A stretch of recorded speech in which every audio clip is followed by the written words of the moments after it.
Nyakoro mogi wuok tich mogik edwe mar 9 higa mar 2025 saa 7 mar odiechieng' intiere kama kare mondo iyud weche manyien magi weche ma wamiyo pek. Duol mar yiero IEBC ochaka yanga chenro mandiko jogombulu e pachoka mangima. Now the pending bills now are at the level of 720 billion, out of which 172 billion is with the county governments, and we must confront that issue and resolve it once and for all. Jatend piny Kithure Kindiki ojiwo counties mondo ket maino e chulo gope mondo gibed kod yot e tayo weche mag dongruok.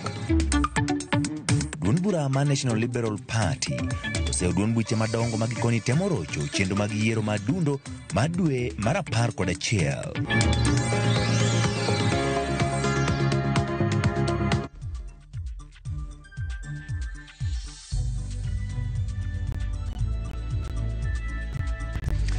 Erokamano kuom yiero Ramogi TV, Nyinga Ochieng' Emmanuel bed kode chakruok nyaka giko. Wachawo gi Mombasa, kweth rowere Mombasa ochako chenro ma jiwo jowetegi mondo owuog oko kendo ndikre kaka joluto ombulu e thuoloni ma koro duol mochung' ne yiero kod kiewo IEBC ochako ayanga ndiko joluto ombulu e pachoka mangima. Ka giloso e kinde chako ayanga chenrono e gwenge ma Nyali Mombasa, rowere okoni kinde mathoth josiasa tiyo kodgi marach kendo jwang'o gi bang' ombulu ka gikoni sani dwaro margi maduong' en mondo gibed kod duol kokalo e ombulu mondo mi gichwal lokruok ma kamago. IEBC ochako ayanga ndiko joluto ombulu manyien ka gigeto ndiko kwan joluto ombulu maromo 1.3 moteno yiero maduong' mar higa ma 2027. To look for opportunities, but we are here to unite and create them so that every youth who are suffering the same problems that we as youth are suffering, which include unemployment, exclusion, decision making, lack of empowerment, those are the problems that every youth, be it in Kisauni, be it in Nyali.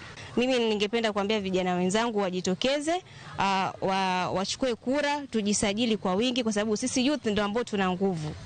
Na sisi youth tukiamua jambo letu tunafanya na kwa la ukweli. So tuamue, tuchukue kura kwa wingi ili 2027 ikifika tuweze kuchagua viongozi ambao wana malengo. Kutumia kucreate goons hapa ama mahala popote panapowadia uchaguzi.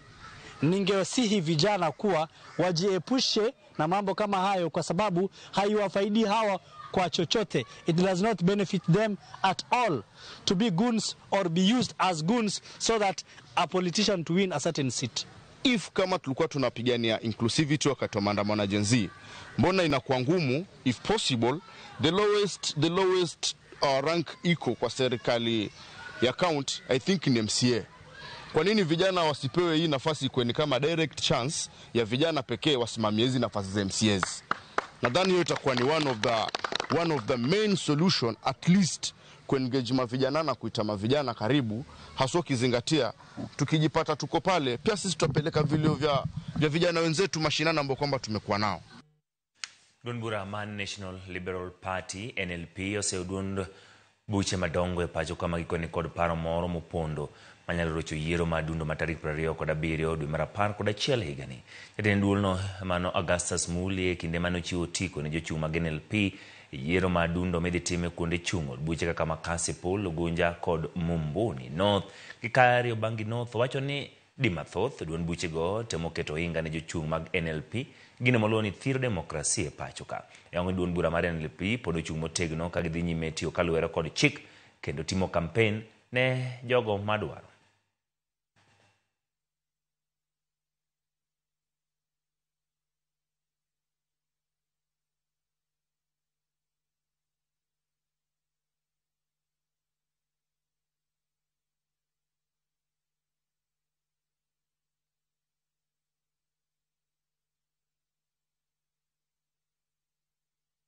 The IEBC met with the Political Parties Liaison Committee. Iliita vyama zote kukutana nao, especially in regards to 2027 elections and the upcoming by-elections. Na all parties za PPLC, Political Parties Liaison Committee, zilikubali kwamba any party that is involved in malpractice, in violence, in illegalities must be banned from taking part in the elections. Na sisi kama chama, sisi kama National Liberal Party, we are the first party to show this example. Sisi ni chama ambayo hatuna violence. Watu wetu wamekaa vizuri, wamekubaliana vizuri, nominations zetu zimeenda free, fair and transparent. We are competing against people who want to take the future of our people into their custody na wafanye vile wanataka. You just get to be ready, because if you are going to face any candidate from NLP, Mungu awahurumie, because we are not, asisi hatutawahurumia. We want to promise the people of Kasipul, National Liberal Party and its membership and the leadership, we stand for peace and prosperity. Ya koromogi IEBC ochako chenro mandiko julutombulu manyien kendo winjo kanyo IEBC geto julutombulu maromo milion 6.3 moteno yiero mariga maga na 2020 kachiel owinjo ne gima jakom mar IEBC Edung Ethekong wacho kinde ma IEBC ochako chenro makamagi ne gwenge ma Kajiado. Shughuli. Mwisho tukimalizia, umesema kwamba inafanyika katika maeneo bunge yote 290 humu nchini. Je, kufika kule mashinani ili muwafikie wale watu wanaishi na ulemavu, wazee, mmeweka mikakati gani? Tukimalizia. Sisi hapo tulisema, tuliwaahidi wa Kenya kwamba we shall not leave no one behind.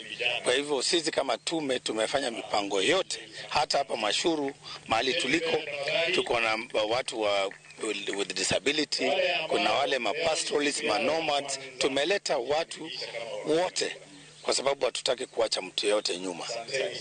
Asante sana kwa muda wako bwana mwenyekiti. Nama Mogengeni obedo report motino record mano motegno mano en jakom mar IEBC Edung Ethekong iwinjo koyango ni giketo chenro kuonde duto e pacho ka mondo mi gichop kwan magidwaro mar jo lutombulu manyien magigeto ndiko gin milion 6.3 moteo ne yiero maduong' mar higa mar 2027 kwethni bende ndiko paro ni nitiere yiero madundo tarik 27 dwe mar 11 higa ni winjo kanyo kolero kweth duko jogo manigi ng'ol kor gwenge mopogore opogore giseketo chenro makare mar mondo mi gibinde kwano ang'eyo no bedo kwa luwo chenro mag IEBC mag timo odiochieng' kodiochieng' nyaka tiek chenro machal kama mondo ng'eni to kwan jolutombulu marom nadi magibiro bedo ka gindiko manyien. Report motimore kod mano weche manyien mabiro ibiro yudo kaka jakom ne oloso jakom mar IEBC Edung Ethekong. Kawadhi nyime duond bura mar Hekima olero ni midhiero masani okwako jo Kenya otendre gi weche mag uchumi to ok mar siasa.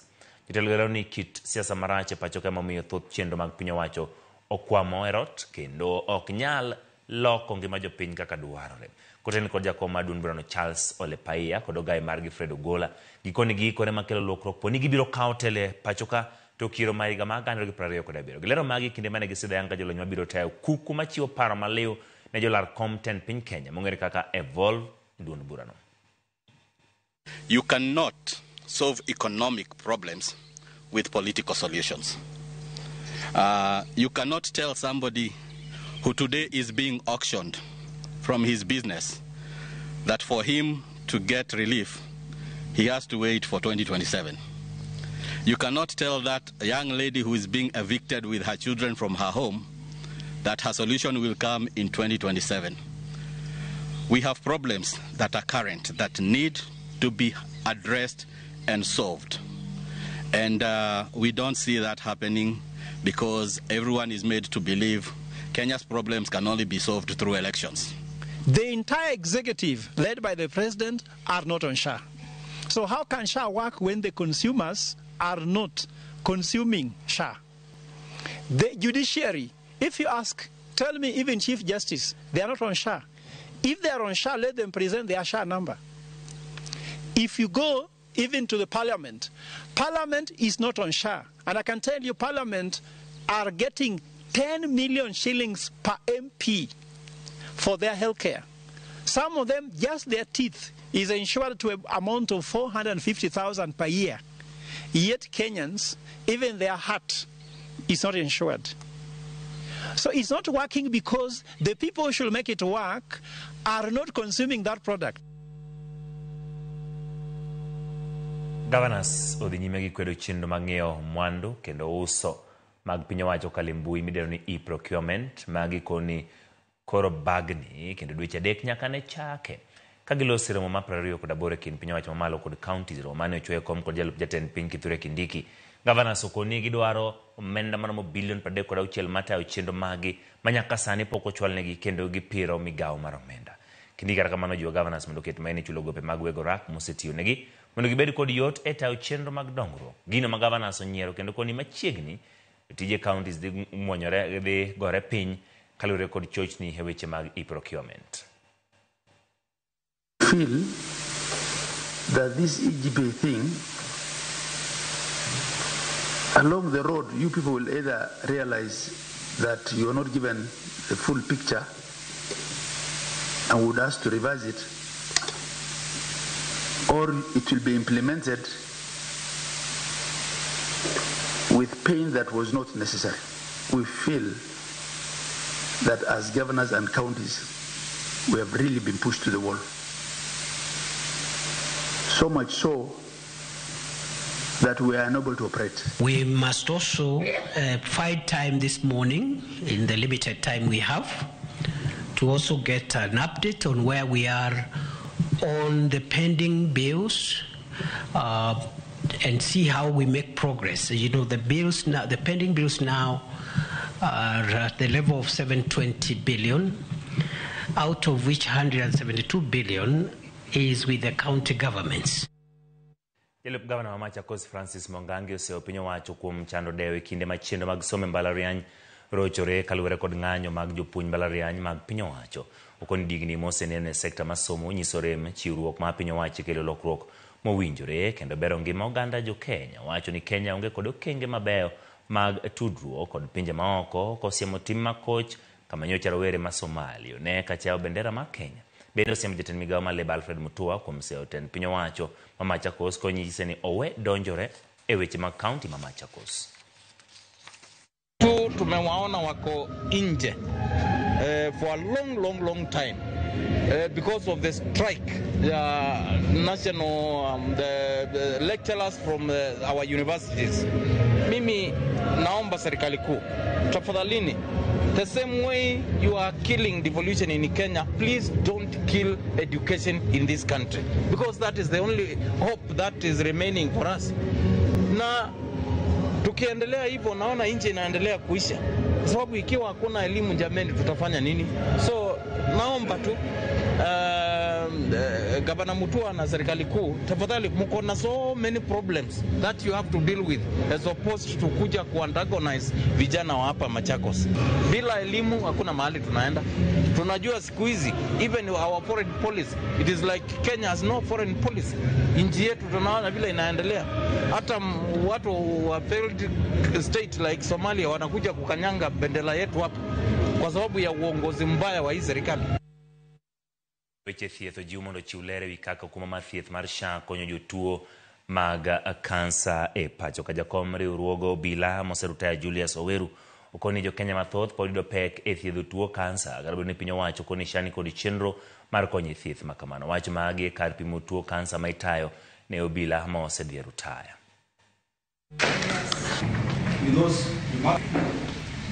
The additional sessions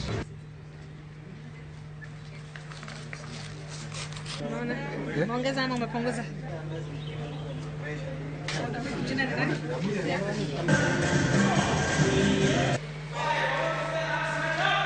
I'm glad that we've had this relationship with HCG Cancer Center. It's a nice, arrangement where they are giving their CSR, which involves screening our membership on cervical and prostate cancer. We're here to offer insights, especially to the retired police members in regards to prostate cancer screening, cervical cancer screening, and breast cancer.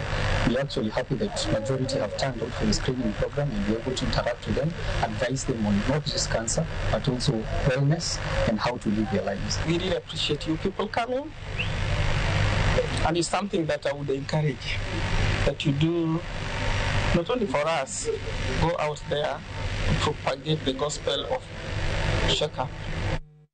Riwruoge moko mag piny owacho kotelnegi kod Collective Women Kenya dwaro mondo piny owacho jiw thieth ne nyiri kod mine mogolo iyegi midendo kaka post abortion care e kuonde thieth duto mondo kony e geng'o tho mabiro nikech iye mogol. Lilian Maina matiyo kod riwruok mar Collective Women Kenya wacho ni jogo mogolo iyegi pod yudo pek e yudo thieth nikech thoth kuonde thieth onge kod nyalo kata ikruok mar resogi. Jokanyo mar riwruoge Uganda masiro golo iye ma owinjore ma ok hiny ngimagi midendo kaka safe abortion mane loso e kinde nyasi ma higa odiochieng' magolo iye yo mowinjore mong'ere kaka Safe Abortion Day 2025 bende kono piny owacho mondo jiw puonj ne oganda e weche golo iye. Dwaro margi bende en ni chike motenore kod weche mag golo iye pacho ka oloki kendo ket thuolo ne jogo mantiere kod dwaro magolo iye ka giwacho ni bedo ni iye igolo apande emosemiyo mine kod nyiri wito ngimagi. Ripoti yangu ni e kaunti Migori maromo nyiri adek osewito ngimagi ka golo iyegi e higani.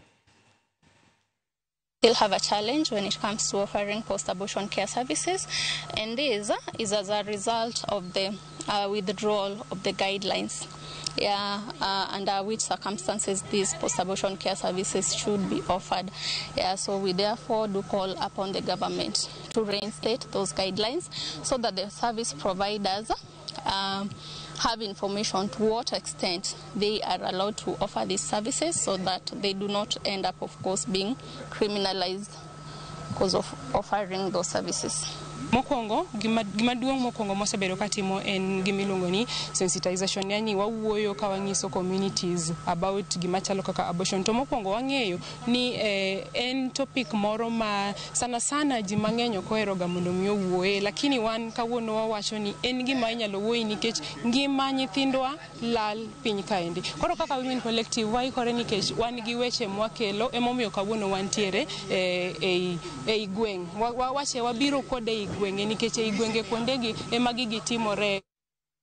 Gikone to jodak e gweng' mar Amule kar chieng' bura magemo chwalo ng'ur margi e doho ma Siaya ka kwedo kang' mar chiwo loan ne kambi kunyo mula mar Shanta Gold magi tudo kod chenro madaro gi mier kata doko ni pok okaw pachgi e wach makamano. Magi biro kinde ma kambi mar Shanta Gold to ramo ni pok gido lesen mar kunyo mula e gweng' mar Amula kata dok ni gisenyiso dwaro matayo chenro mar kunyo mula kanyo. Jodak go wacho ni gidak gi luoro kod kiondko ni mar ok giyango kama kambino biro dhie nyime gitayo chenro mage kanyo kata biro winji wakgi kendo chunge. Burano ibiro chak winji tarik 23 mar dwe mar 10 gani kinde limbe mar apisas mag mwandu mikunye bolo kod Tend County ma Siaya gweng' mar Amula. Migawo nosingo mabiro kawo pach jopiny motelo ne chiwo lesen ne kambi mar Shanta Gold ka koro jopiny to ywak ne piny owacho deko e kindegi. Koro waduoge e doho ma Siaya ka nikech wan kod adier ni doho ni biro konyowa.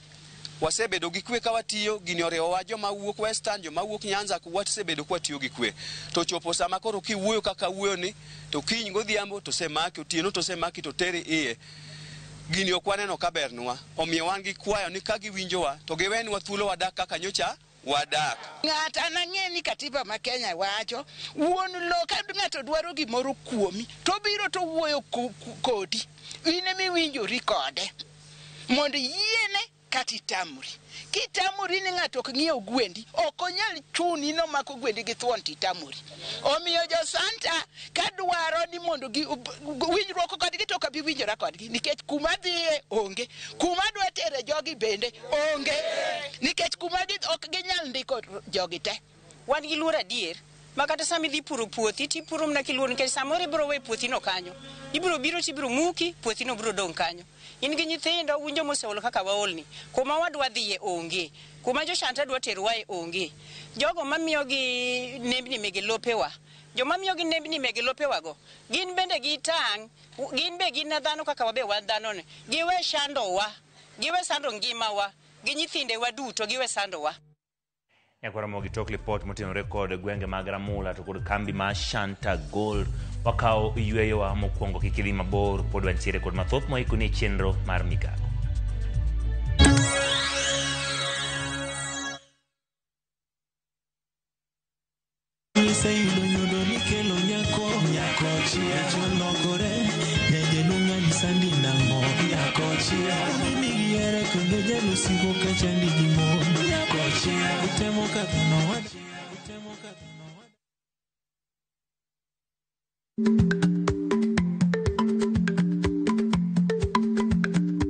Ich lach nonego okal tako.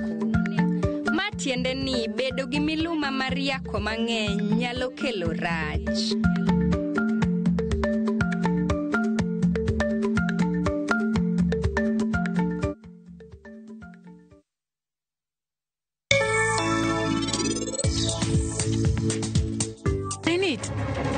mane marajivo bet gocha.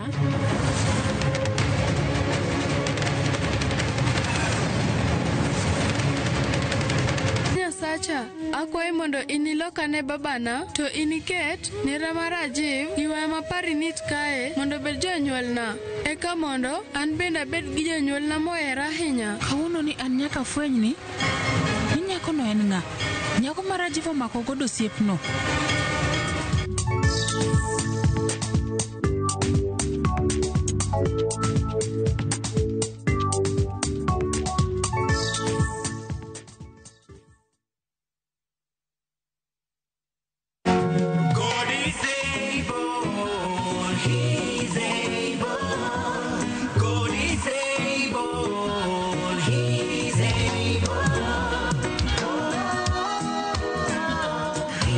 Wimbo wangu uitwao God is Able. Kama sikiza tune yako, bonyeza star 811 star 337 hash kwenye simu yako.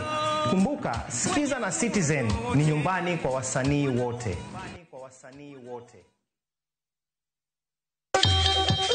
Ang'o mosetimore ne joma ne ochweyo Uganda wa? Adhi primary Kagonditi Primary School. Gin kanye sani? Amobilize kalerte ne wago poro to gibiro wasombo kidi to watero kacha jite e secondary kacha. Waromo gi jodgi to wafwenyo sigand ngima gi mopondo. Siasa ka ng'amoi wa maduong' ka tere siasa en Daniel Arap Moi. Ng'era nyisi mabeyo mane giweyo. Ne japiny opogore kata ng'ama ne nie duond loch. Neno ni kopo ni Kenyatta dhi Tom okawie thuolo ni mondo tano apiny ni kaluwore gi mwaseneno kuno. Ang'o magitimo sani? To kata kamano be pod gin kodwa. Nakedo ne wachukari ma jobunge jonjo kod buot nochaka ni bwana Sukari. Gin kanye kod Walter Nyambaga tich ang'wen saa 3 otieno mana e Ramogi TV.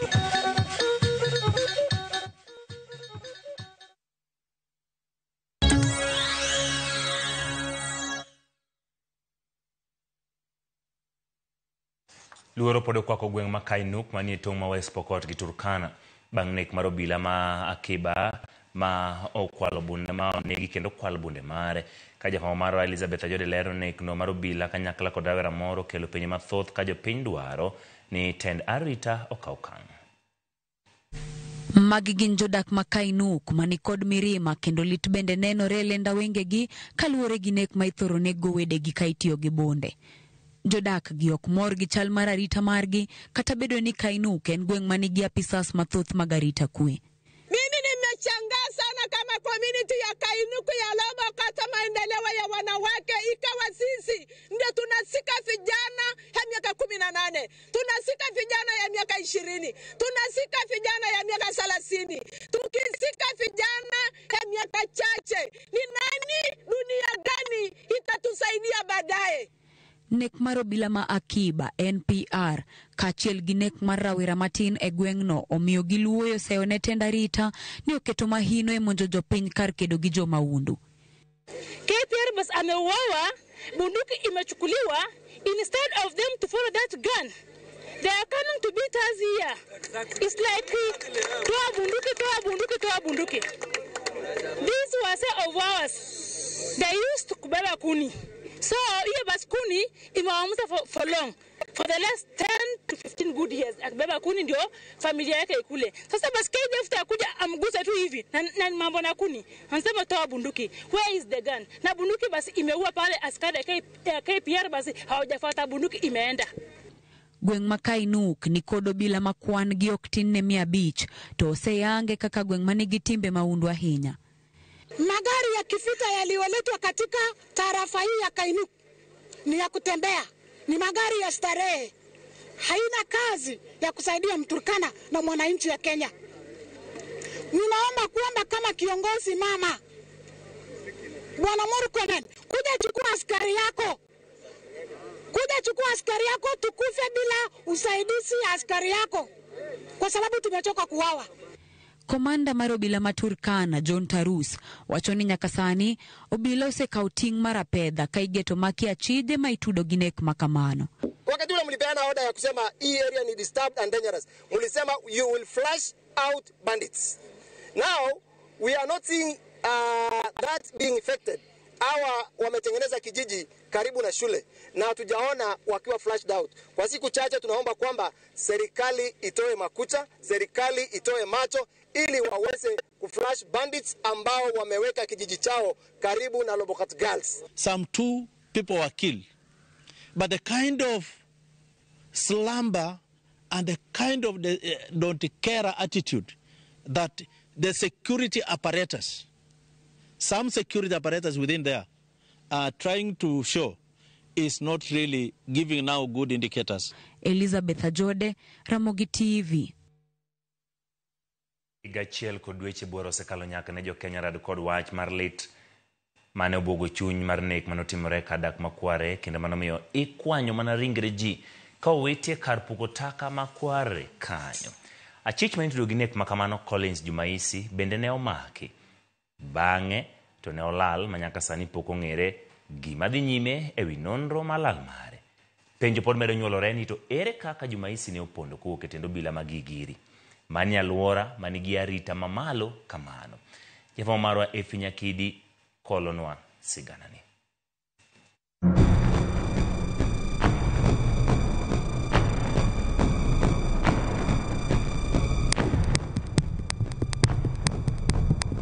Ne en lek mabende wachore ni nokonyo fwenyo kar puko yugi makwari.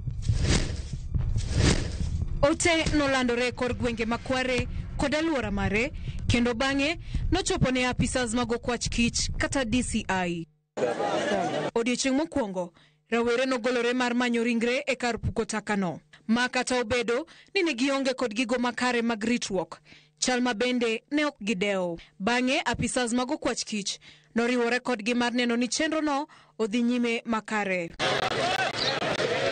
To kata obedo ni rawere nogolore ne chenro makamano, ngimagi ne obuogi. After tumetoa hizi miili, simu ikapigwa hapa Justice Center, tukaambiwa ukitoa miili watasema ni woli huo. Wakasema juveje tunazishika zikienda huko wakiziangalia watasema ni sisi tuliu.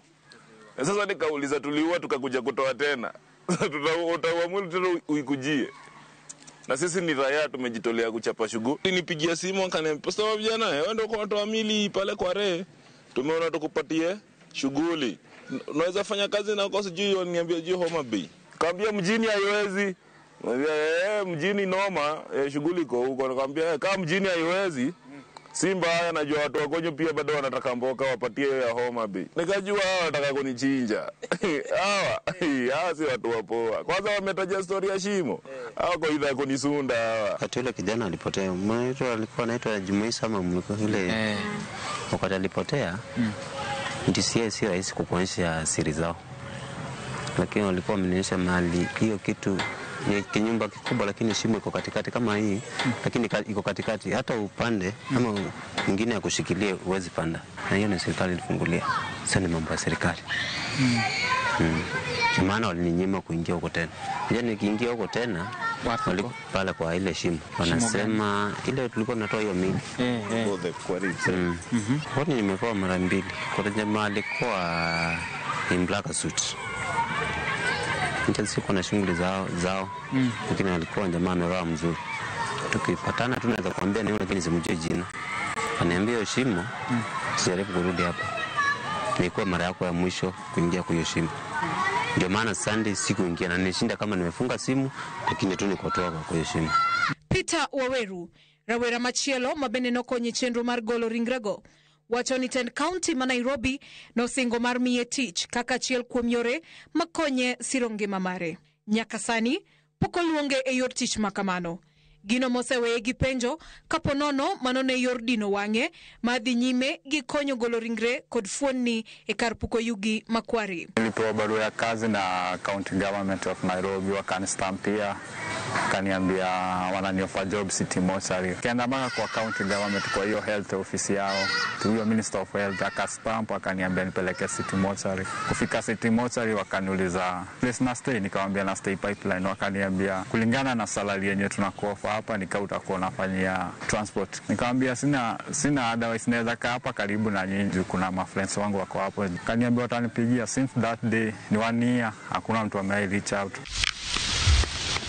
Komachielo, familia mane osebedo kamanyo wedegi ahinya to manyiri mawachore ni ne olal e gwenge makware kod aluora mare nochopo e kar puko yugino marango kapo nono ne gin kanyo. Anogona simu ka simu wuok e dala gi min gi ni Rosemary ok wanwang'e simu. To kwago simu kama entie kama odake ga tiwacho nono onge for the last 3 days. Awacho ni okay, kara kiny na mond kanyo gokinyi lang'eni ang'o motimre. Dhi nyaka e ode.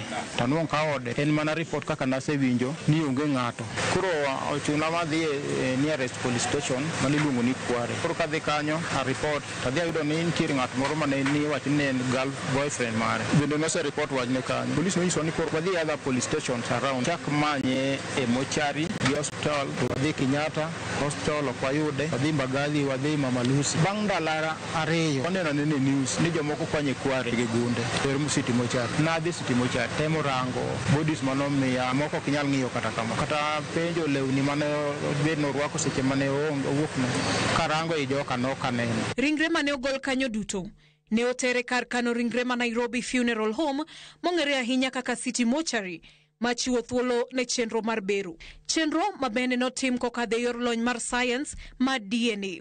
Ng'injo mag DNA nokaw kuom familia 17 ka kuom mano familia 5 kende emane omi ringre mondo iki. Achiel kuom familia go ne mar Rosemary Otieno. Chieng' okelnwa report ni nyathi otho, nyathi oyud Kware, joma nyithindegi nolal.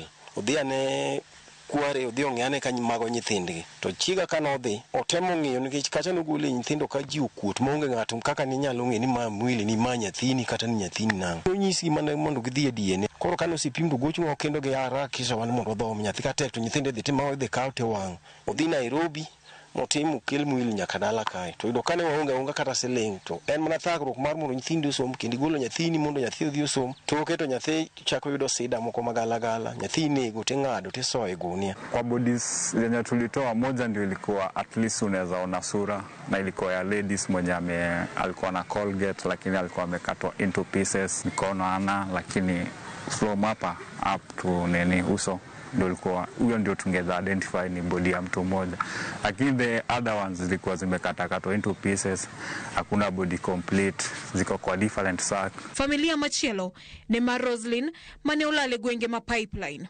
Kaluwore gi familia mare ne odhi e tije kaka pile to bang'e ne okoduogo. Ne en tarik 28 dwe mar 6 higa mokalo emane Roslyn owuok e ot ka gokinyi kar saa 1 kadhi gi nus. To kaka nochopo godhiambo Roslyn nokoduogo. To odiochieng'no nokwabedo gi wasiwasi nikech seche moko kaka ojadwaro ga tich to seche moko odhi kata iro siepne. Kinyne tarik 29 pod nokoduogo. Koro kochopo tarik 30 wabedo gi wasiwasi ma owadgi wacho ni ogochne mondo ng'e ni en kanye. Koro kano ogochone simbe to nodonjo ma nomaki. Koko ne ng'eny kuma ne simu no nitie. Ng'ama nowuoyo kanyo owadgi nong'ado simu mochako gocho. Pod ng'ato nomako simu to kowuoyo. Koro owadgi wacho ni ng'ani agochone to ene kuku. Wawe kosea kuma entie onyalo manya. Ne wadwa mana ng'e ni en kanye to kuma entie en safe chakre tarik 1 simbe koro nok donji. Bang'e to emane wawinjo kilando ni nitie ringre moyudi e Kware kacha e bur kanyo. Koro kanye mane wabuok to wacho niya wadhi wang'iye kuom jomoyudi. Ne wadhi adhiya ne waonge geno ni onyalo bet kanyo nikech wan ne wageno ni kuma entie ongima. Oseromo higa 1 koro kod dweche moko nyaka ne achich manitudo gi nek makochno endo ring malal miru kowuok e tesendo bila magigiri buore e Nairobi. Collins Jumaisi ni kanye to ere kaka noringo molal kowuok e tesendo bila man machiegni gi mbetre madikal 11 kende aluora Mangarita mamalo. Wuoth noduoko wa achiel kachiel nyaka e tesendo bila magigiri. Kaluwore gi obila ma e kama Jumaisi nowuok godo kachiel kod ji mamoko 12 mag piny Eritrea kane giwacho ni picha magwang' dede mag tesendo bilano mane nyalo konyo fwenyo yor rot mar Jumaisi ne ok ti. Kata kamano E nonro marwa ne wafwenyo pichni mag wang' dede madikala 16 oko kod ei tesend obila, kuonde moting'o oko mar sel kod konde duto mag tesend obila no. Pichni mabende ne nyalo nyiso kuonde ma Jumaisi kod achijego norot godo. This was a very big blow to the DCI, who came out, guns blazing a day or two just after this incident broke out, saying that they have captured the prime suspect. And just before his second appearance in court, he went missing.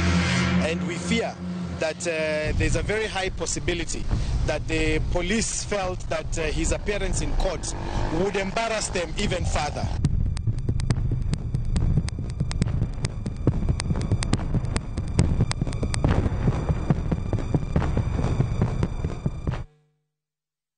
Erokamano Efi kuom report machal kamano kawadhi nyime. E kinde ma piny ngima ne ohingo odiechieng' jiwo lwenj kedo gi tuo mar siwao rabies. Riwruoge mang'iyo ngima le mopidhi e mier komakore gi bad migawo mapith jamni e kaunti ma Homa Bay ne otero chenro mag chanjo maonge chudo ne guogi kod le mamoko mar geng'o tuo landruok. Alia Beach miyo walero.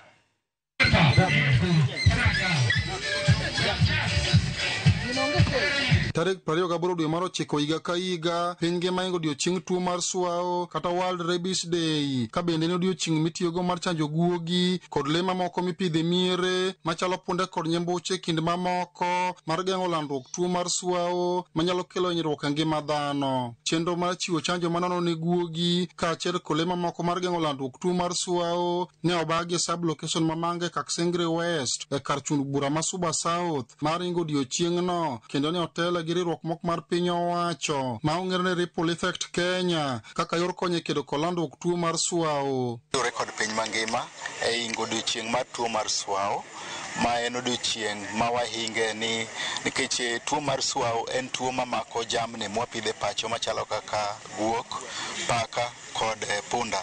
And mane momiyo odiechieng' ma kawuono nwachanjo jamni.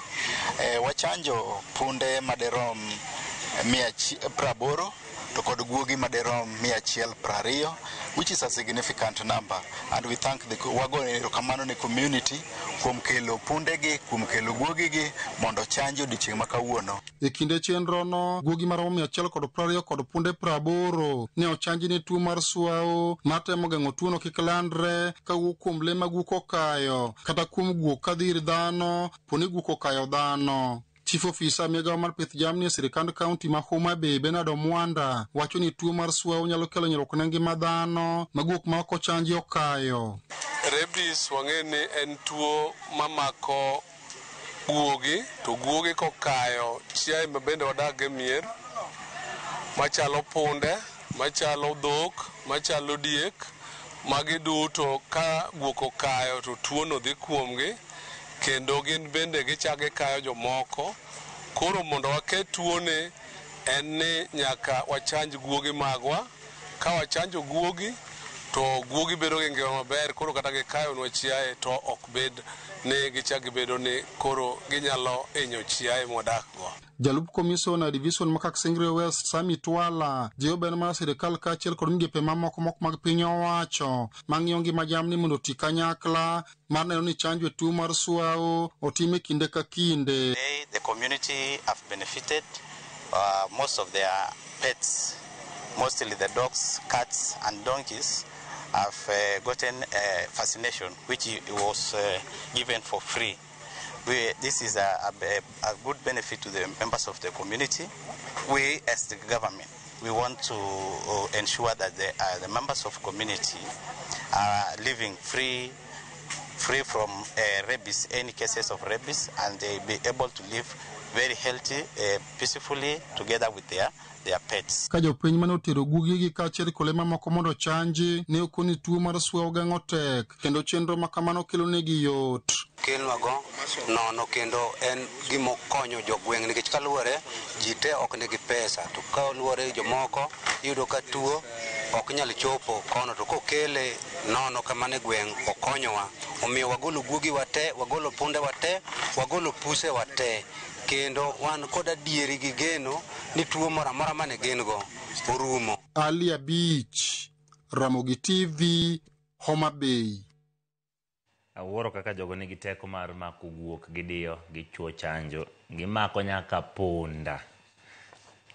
Awuoro joma be jolony weche mag rieyo del koni moko kuom tuoche kaka mano mar sukari kata diabetes inyalo rakro godo yo timo rako maonge dhi manyo thieth i laktare ute mag thieth magi wachi gima bende oganda mathoth yuago ng'awruok ma nengo thieth omiyo gijiwo jopiny ni omak matek orako magayo moko kuom tuoche kendo dak e ngima makare. Joja oko nigi ler kowuok Mombasa. En kar timo orako mar rieyo del e alwora Manyali, Mombasa. Kae ne ayudo ka chuo kaachiel kod joma nyiri odich e gino magikoni en rito del kendo dak e ngima makare. Kitimo zoezi inya reverse tuoche mang'eny sana. Nitie kaka cancer, wan gi diabetes no, wantie gi obesity. Kitimo zoezi hizo sickness zote rumo kabisa. You can reverse them. Gima determine and your level of consistency. Consistency gidhulu iwacho ni pile ka pile. Ibiro pile ka pile. Kendo kinono iyudo ka weche mag thieth nengo gi odhi malo. Koro ka itimo workout sami chwero luya tuoche mang'eny ng'eny kaka tuoche mag adundo, tuoche mag sukari iyudo kiepukana kodgi kendo ibedo gi ngima makare. Kidwa ni ibed fit kata mwili ni ilos mwili ni gimokwongo moningo ming'i en wach chiemo no. Chiemo moko mag ngano gi oningo iwerigo. Alafu moko processed food ginegi oningo iwerigodo. Soda ginegi iwerigodo kabisa. Ipunguza kabisa. But once in a while inyalo oyieni. Gikoni kopogore gi golo ng'oyo mar del, orako bende konyo e gayo kwan atamalo maduong' mag tuoche masane juko oganda mathoth. 50% of all African adults suffer from back pain, yeah? Not constantly, but at least sometimes in their life, so it's a big thing. And the very best way to prevent back pain or to get rid of it is actually exercise. Because 70-80% of back pain is idiopathic. That means there is no injury, there is no disease behind it. The doctor cannot even do anything. Fitness and lifestyle. To everyone, ngato ka ngato sani fight ne healthy lifestyle, which is very expensive. Sani kiyudo tuo monego beni timo ni bero. Mokido ka tek machuno ngato dhi India. Gini ji adi e Kenya kawuono manyalo bedo gi thuolo kata mano bedo gi nyalo mar tero ng'at gi India tek. Gijiwo wach chako timo orako chon ma ok rito nyaka ng'ato bed kod midhiero eka otimo orako kod rieyo del. If you train, you're going to be fit from inside and both outside. And who doesn't love to look fit from outside? I think every woman loves to look fit from outside. You don't have to stop eating fat. You don't have to stop going to KFC. You can continue doing what you like. Suddenly your appetite changes. You don't crave for unhealthy foods so much more, but your body asks for good food. Midhiero kata kamano gikoni kidek bedo ka jago matimo orako itiego gi jalno maonge kod lony makare. Bas ineno kaka ng'ato kore duong' iyudo ka tiende tindo mano ng'at mokia gima timo. O train marach, o train malo upper body ne kende. Kidwa train ng'at mantie gi high blood pressure nitie zoezi monego kikimie. In idhi adhia kanyo in trainer ok in certified. Idwa timone hit workout ngano bingeni mano koro blood ne ringo matek. To ka blood ne ringo matek mano means ni high blood pressure is high.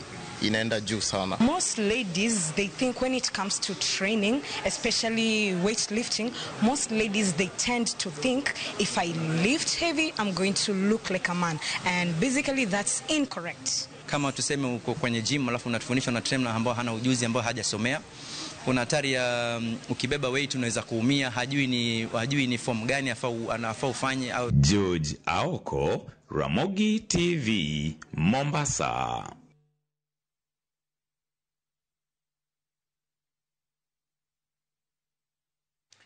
George Aoko an beko chakre kawuono. Adamanyo kama bro ting'e chuma tag denda. Nyakora mogi kikidi mabor ka waduogo wan gi weche mag tuke tim maduong' nyoloyo.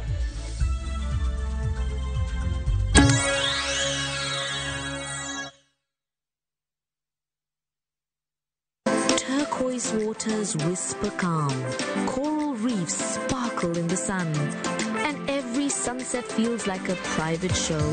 In Malindi and Watamu, the low season is your chance to escape the rush and connect with your partner, your friends, or with yourself. Discover coastal trails, dive into crystal clear water.